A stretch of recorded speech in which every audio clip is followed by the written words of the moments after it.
اور اس کا اشارہ القرآن یفسر بعضہ بعضا، قرآن بعض اس کا بعض کی تفسیر کرتا ہے۔ آپ دیکھ لیں، فرمایا فَأَوْحَىٰ إِلَىٰ عَبْدِهِ مَا أَوْحَىٰ، وہی فرمائی اپنے بندے کی طرف ما اوحا، جو بھی وہی فرمائی۔ اب اس ما کے اندر ابہام ہے، اور یہ بھی اس بات کی طرف اشارہ ہے کہ اللہ جانے یا اللہ کا حبیب جانے۔ میرے والد گرامی استاذی المکرم صدر المدرسین شیخ القرآن والحدیث مولانا منظور احمد صاحب نواں جنڈا والے، آپ فرماتے تھے ثم دنا، یہ پہلا قرب ہے، فتدلی، یہ دوسرا قرب ہے، فکان قاب قوسین، یہ تیسرا قرب ہے، او ادنا، یہ چوتھا قرب ہے۔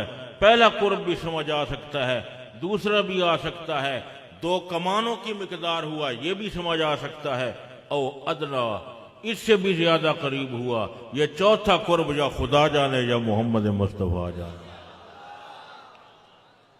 یہ چوتھا قرب، خدا سراغ عین و متا کہاں تھا، نشان کیف و الا کہاں تھا، نہ کوئی راہی نہ کوئی ساتھی، نہ سنگ منزل نہ مرحلے تھے، خلت سے کہہ دو کہ سر جھکا لے، گماں سے گزرے گزرنے والے، پڑے ہیں یا خود جہت کو لالے، کوئی بتائے کدھر گئے تھے۔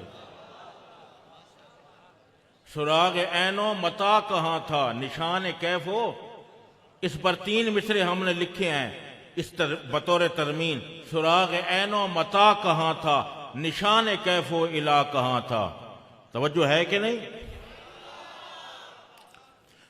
کہا گیا ہے کہ طبیعت مرسلہ کا حقیقت جنسیہ کہاں تھی، فصول کا سلسلہ کہاں تھا۔ حقیقت جنسیہ کہاں تھی، فصول کا سلسلہ کہاں تھا، اور طبیعت مرسلہ کہاں تھی، وجود کا مرحلہ کہاں تھا، یہ منطقی پیچ و خم کہاں تھا، یہ فلسفی غلغلہ کہاں تھا، سراغ عین و متا کہاں تھا، نشان کیف و الا کہاں تھا، نہ کوئی راہی نہ کوئی ساتھی، نہ سنگ منزل نہ مرحلے تھے۔ ہے جی؟